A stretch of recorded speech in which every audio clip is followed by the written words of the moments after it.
Hi guys and gals and all my non-binary friends. So I got wings. Well, my brother got me wings. So I'm gonna do a little mukbang for you guys. And I'm going to be reviewing Soul. Because I watched it like 2-3 days ago with my bitter black bitches. Check out our podcast. And yeah, we were really excited to watch that movie. We were really, like, my sister was literally in the group chat like, y'all, when are we gonna watch Soul? When are we gonna watch Soul?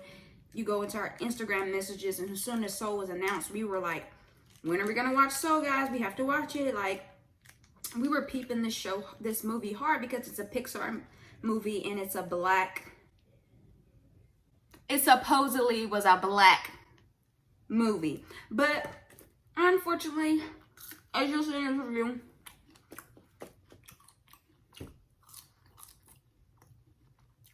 Soul was a scam. I don't know how else to put it. Honestly, everything in this damn country is a scam.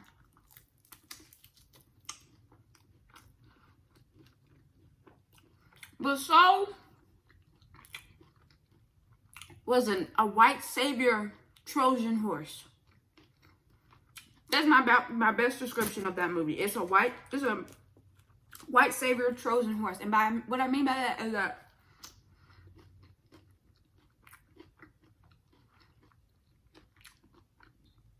you go in thinking you're finna watch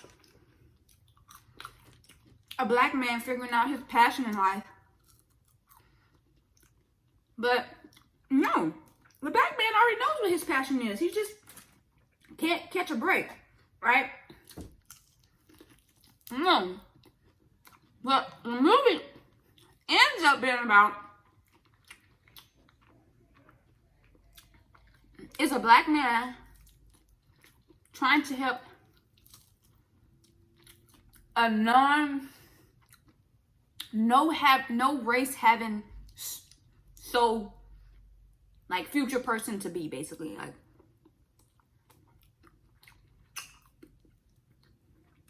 this black man, what was his name? Fuck, what was that guy's name? I don't remember what the fucking main character's name is, but what was that guy's name? It's bad.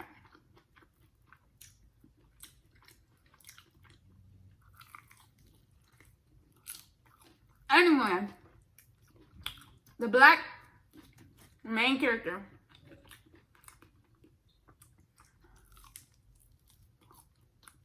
is a band teacher in middle school, and none of his black students care about jazz and like music. But this one racially ambiguous girl is really good at jazz for some reason. She's really good at the sax. You know, not the black kids. None of the black kids are good at the sax. There's this one, I don't know what race she was supposed to be. Right? And so, main character, I can't remember his name right now, is a dispassionate teacher who wants to be a piano jazz player. And so he's auditioning, he never gets a job, but finally he gets a job. And he finally gets a gig with this big time jazz singer who is a black woman who is a total bitch for no reason other than the fact that black women are scary, and so we had to make this black woman scary. He gets the part and immediately dies. Immediately dies. Now I will say this. Before I watched the movie, I thought we weren't going to see any of this black character's body. I thought, because a lot of people were like, when are we going to get a Disney movie where the black character is a black person throughout the whole movie? Which is still valid. But we got to see this black man's body for a good amount of the movie. But Tina Fey talks for the soulless race, the raceless soul, you know, like the premature soul, the one that hasn't had a life yet. And the main character's like trying to teach her how to find their spark so they can live and get an earth pass. But the black guy, the main character, I really can't remember his name. That's trash. He's gonna use the earth pass to go back to heaven because Tina Fey's character, 22, this raceless soul doesn't care to live, so it's a win-win. Like they get to stay up in the air, being so just souls that can't touch, feel any of that. And the main black guy character gets to go to Earth. It's a win-win. And so they're trying to figure out how to do that, and it doesn't work. He tries to inspire him, it just doesn't. He tries to inspire 22, it don't work. So then somehow they convince these like spirit guides who the main spirit guide is a white man. Like, what the fuck is this movie? These spirit guides to put him back in his body. But when he goes back to his body, the black man doesn't actually get to be in his body. He's in a cat's body. And the raceless soul gets to be in the black man's body. So even though throughout the movie we get to see this black man's body, it's not a black man actually inhabiting the body. It's a raceless soul whose voice actor is Tina Fey. And they even make a joke about, oh, I have a voice of a middle-aged white woman because middle-aged white, I thought it was very annoying. Like that, you think you're clever? You think you're witty? You think by putting in those little jokes, you're gonna be like, oh, black people are like, ah, they get it.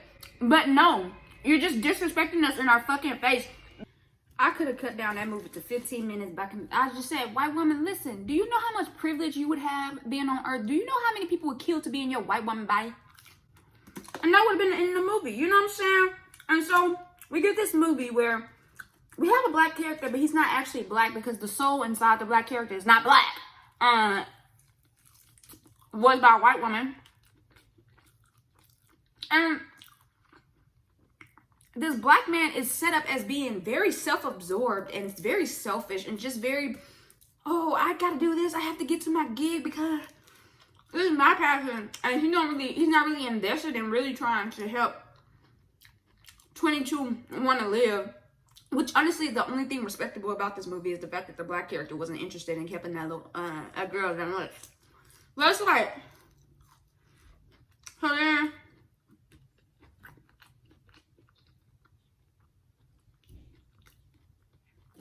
this one tastes fishy. That's sus. And so we end up meeting the black guy's mom because she's a tailor. And he needs a suit to be sewed up or whatever the fuck. And his mom's a bitch because, again, black women are bitches. And so she has some, like, even at least with the mom, they kind of give her character some faint reason for why she hates music. Like, whatever. Let's try. Coco was cute. Do better. We already had the mother who hates music. Do better. Like, y'all really didn't even try with this shit, for real. Anyway. So the mom's a bitch. She doesn't care about her son's dreams. But eventually she makes a suit for him. And honestly, that's not a plot. That's the problem with Soul. Like I said, the black kids aren't interested in the music. It's only the little white, Asian, Hispanic, ambiguous girl. I don't know what race she was supposed to be. And then that barbershop scene, I know you've all seen clips of this barbershop scene because the animation is so beautiful. The actual scene, the execution of that scene is ass. You have this white woman in this black man's body teaching black people how to really live and how to really think deeply on the things about life in a barbershop. And like the barber even goes out of his way to say, oh, I've never enjoyed a conversation. We've never had a conversation about my personal life. And it's the first time that I've really enjoyed our conversation. And it was when a white woman was inhabiting this black man's body. because the black man was so self-absorbed that the only thing the black man would talk about is jazz. Do you see the problem here? Do you see how somehow white people who are actually selfish, self-absorbed, and all these things are portrayed as more understanding of like life, and this black guy who just has a dream is portrayed as like, oh, he only thinks about himself, he's not invested in the people around him. Like, it's very tone fucking deaf. That's the only word, that's the whole word to describe this movie. The word for this movie, if I had to describe this movie in one word, it would be tone fucking deaf. Okay, it's stupid. It's ridiculous how many clumsy, unnecessary things were happening in this movie. Like, every black woman was aggressive.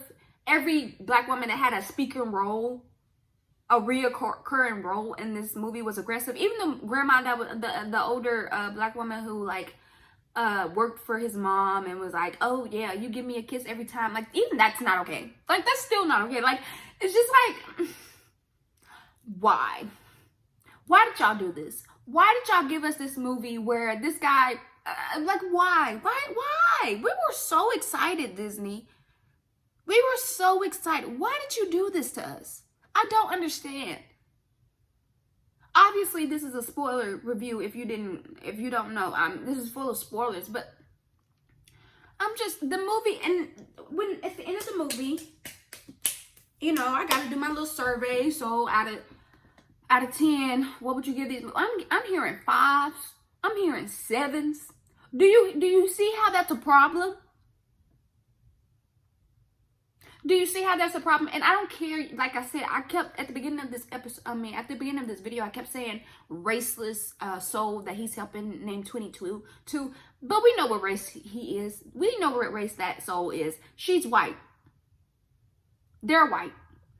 They're white. Tina Fey is playing them. They're white.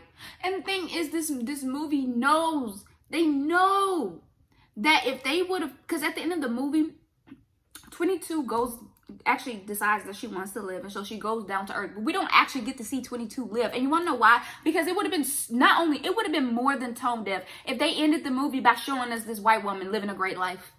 So they couldn't actually give her a race. We just had to pretend like, oh, she was a raceless soul, when really there's a white woman. There's a white woman. And we're spending the whole movie helping this white woman. It's tone deaf. We deserve better. I was genuinely excited about this movie. Like, the animation is beautiful. And that's what they do. They get you excited because they have all these like known actors and actresses. I don't give a fuck about these. I love Angela Bassett, okay? I love Angela Bassett, okay? I'm excited. I like these most of these actors and actresses, but I would take no-name actors and actresses if that meant that more investment would be towards the story and not trying to impress people with these rich-ass black people that you have speaking for these characters who for all their richness, for all their accolades, still can't tell you, hey, this story is ass and we should do something about this, because I don't want to have my name attached to a story this dry. It's dry. It's uncreative. It's uninnovative. It's boring. It was boring. Like, it's a Pixar movie and I didn't feel anything. Even the moments, it was one moment where like literally this is like, okay, this is a Pixar movie. This is a moment where you're supposed to be crying. I'm just like, nothing. Dust. Like, the fuck?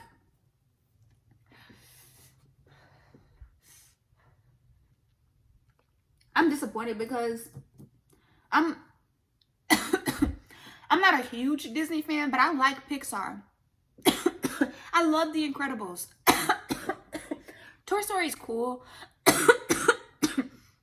But Up, oh my God, so good. Coco is so good. Like, all of these, most of Pixar's movies are so freaking good. And the fact that this is what you get, and I feel like okay, I don't want to play the, like, oh, these POCs get it more than us, or whatever. Like, I'm glad that Coco was a good movie. I don't want Coco to have been less than. But I want you to understand the reason why Coco was a better movie is because people actually see that Mexican people have culture. They acknowledge that Mexican people have a culture. And it's very important not to just be doing anything with this culture. That's not to say that Disney didn't steal those stories. Yeah.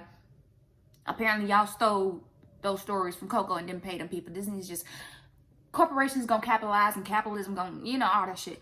But because people think of it as an actual culture that can be offended, they're delicate with it. They care. They try to actually be accurate with it. With this story, y'all don't actually think Black people have culture, and so there's nothing to hold up high, sacred, and to actually try to implement well, because you don't think that we have a culture that needs to be cared for.